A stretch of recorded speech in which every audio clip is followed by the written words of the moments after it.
HBO Max is one of the best apps that you can download for your TV. Well, in today's tech video, I'm going to show you 3 different ways of how to install HBO Max on any Android TV.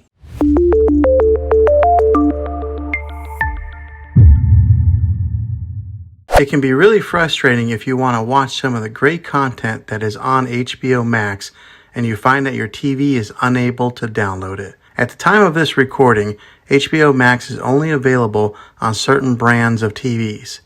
Also, if your TV is an older model of smart TV, then it could prevent you from downloading this app.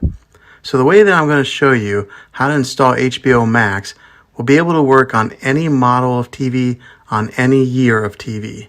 You just have to have an HDMI port on your TV to plug into. I recommend getting a Roku stick or an Amazon Fire Stick. Both of these media streaming players have the capability of download HBO Max. You would then use a Roku or Fire Stick as your main streaming player, which bypasses the operating system on your TV. If you want to spend a little more and get a more robust device that gives you a few more options, then take a look at the Apple TV 4K. All these devices plug into the HDMI port on your TV, no matter how old it is, no matter what model it is. I've had great luck with all these streaming players, and I'll put links in the description down below of where you can get one of them. Well, hopefully this video was helpful for you. If it was, go ahead and click a thumbs up on it. Go ahead and subscribe to my channel. I make tech videos all the time, and I would love to have you back in the next one. Take care.